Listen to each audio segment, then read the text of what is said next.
নমস্কার বন্ধুরা, সবাই কেমন আছেন? তো আমরাও ভালো আছি। তো আজকে অনেক দিন পর আমরা যাচ্ছি হলো জয়দেবপুরে মাছ বাজারে। আপনার দাদা আর আমি বাবুকে বাসায় রেখে দুজনে মিলে যাইতেছি বাজারে।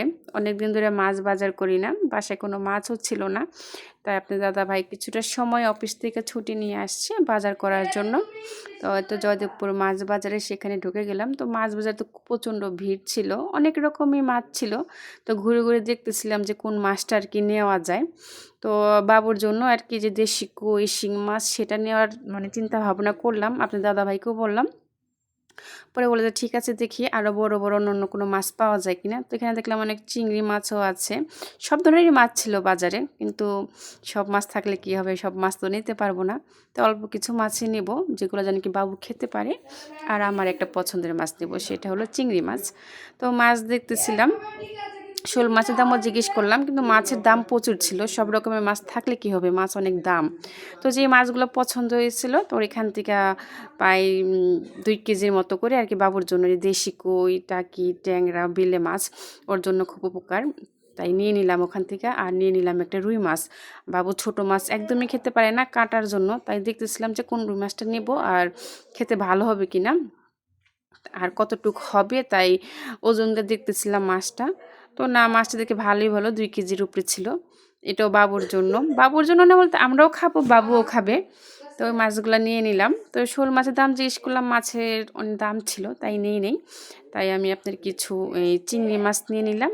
আর একটা কী মাছ নিলাম সেটাও আপনার সাথে পরে বাসায় গিয়ে শেয়ার করব। তো এখন এই যে বাজার করা শেষ মোটামুটি আমাদের। তো এখন আমরা বাসার উদ্দেশ্যে রওনা দেব।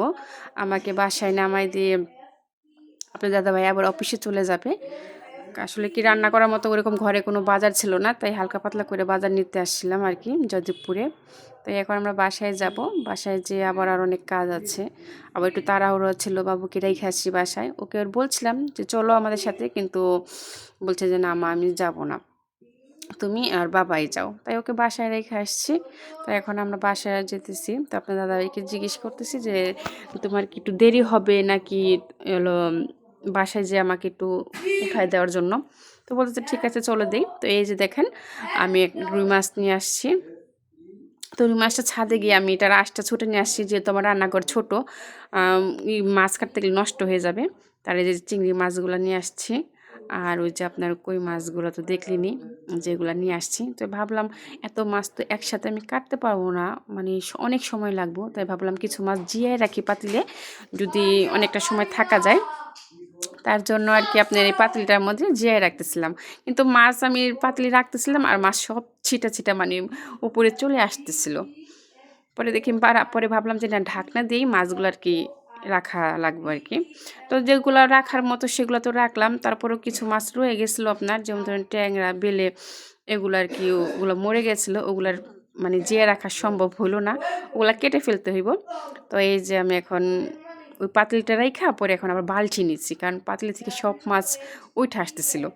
পরে ভাবলাম যে না, এই বালতিটার মধ্যে আপাতত জিয়াই রাখি।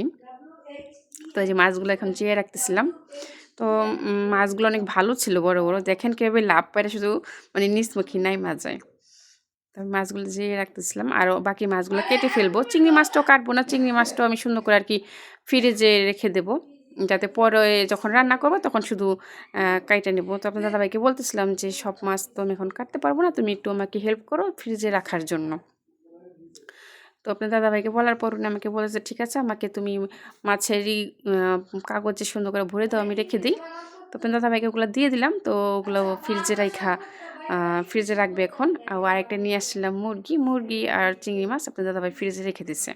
এখন এই মাছটা কাটতে গিয়ে জানেন আমার অবস্থা অনেক খারাপ। আপনার দাদাভাই ধার ছিল না, প্লাস আবার ছোট্ট একটা জায়গা। তো কাটতে গিয়ে আমার হাঁপায়ে ওঠা লাগছে। তো যাক, অনেক কষ্টে মাছটা আমি মাথাটা কাটতে পারছি। আরও ছোট ঘর তো লড়াচাড়া করা যেতেছিল না। তো যখন মাছটা সুন্দর করে কাটবো, তারপরে আপনার ধোবো, তারপরে ছোট ছোট করে প্যাকেট করে পরে ফ্রিজে রাখবো। আর এই মাছগুলো কিন্তু আমি 1 মাসের মতো করে নিয়ে আসছি, যাতে 1 মাস কোনো চলা যায়। কারণ বাবুকে তো প্রতিদিন একটু একটু করে মাছটা করে খাওয়া মাছ রান্না করে দিতে হয়। তো 1 মাস না গেলেও কাছাকাছি ওদের আর কি নেওয়ার চেষ্টা করব। তো মাছের তেলটাও ভালো ছিল। আর মাছের তেল খেতে আমার কাছে খুব ভালো লাগে, জানি না কার কার কাছে কীরকম লাগে। তো আপনাদের কাছে কীরকম লাগে অবশ্যই কমেন্টে কিন্তু জানাবেন। তো আমার মাছের তেল খেতে বেগুন দিয়ে আলু দিয়ে মানে ভাজি করলে পেঁয়াজ দিয়ে খুব ভালো লাগে খেতে। তো মাছটা যখন কাটবো সুন্দর করে, আমার একটু কাটতে কষ্টই হয়ে গেছিলো, মাথা কাটতে গিয়ে আমার হাতের এক সাইডে একটু লেগে গেছিলো, যে একটু রক্ত মানে হাতটা একটু কেটে গেছিলো। তো মাছের পিসগুলো একটু আমি ছোটো ছোটোই করলাম, বেশি বড় করব না, কারণ রুই মাছ তো আপনি বড় মাছের ভিতরে একটু মশলাটা কম ঢোকে। তো এখন আমি সুন্দর করে মাছগুলো কেটে, এই যে সব মাছ কিন্তু কেটে নিয়েছি, ট্যাংরা মাছ, বেলে মাছ, তারপরে আপনার এই যে কই মাছও অল্প একটু কেটে নিয়েছি, আমি একটু এলো ইজা রান্না করব বলে। আর এখন এই মাছগুলো কাইটা সুন্দর করে ছোট ছোট পোলটা করে ফ্রিজে রাখবো। আর মাছটাকে আমি লবণ দিয়ে এখন ধোবো না, একটু ভালো করে রক্তগুলো ছাড়াইয়া ধুইয়া পরে যখন রান্না করব তখন আবার লবণ দিয়ে ভালো করে সুন্দর করে ধোবো। এখন যদি আমি লবণ দিয়ে ধুয়ে ফিরে যে মাছটা রাখি, পরবর্তীতে মাছের টেস্টটা ওরকম আসে না। তার জন্য আমি ভাবলাম যে না, আমি এই লবণ দিয়ে ধোবো না, ভাবলাম না আমি লবণ দিয়ে ধুই না আপনার, যে এখন শুধু ভালো করে 3-4টা ধোয়া দিয়ে ফ্রিজে রেখে দেবো। আবার যখন রান্না করব তখন সুন্দর করে একদম পরিষ্কার করে তারপরে রান্না করব। তো এই যে কাজগুলো শেষ করে আবার করব চান করার পর আবার বসাবো রান্না, মানে এক হাতে কাজ তো একটু প্রেশার পড়ে যায়। তারপর কি করব, করা তো লাগবেই। দেখুন আমার মাছ ধোয়া শেষ হয়ে গেছে, ওই দেখেন আমি ছোট ছোট করে পোলটা করে রেখেছি। এখন ট্যাংরা মাছগুলো পোলটা করে রাখবো। এখানে মানে দুইটা করা দরকার ছিল, তো আপাতত সময়ের জন্য আমি একটা করে রাখলাম, যখন রান্না করব তখন 2 ভাগ করে নিয়ে রান্না করব। তো এই যে আমার মাছ ধোয়া শেষ, ফ্রিজে রাখবো। সবাই ভালো থাকবেন।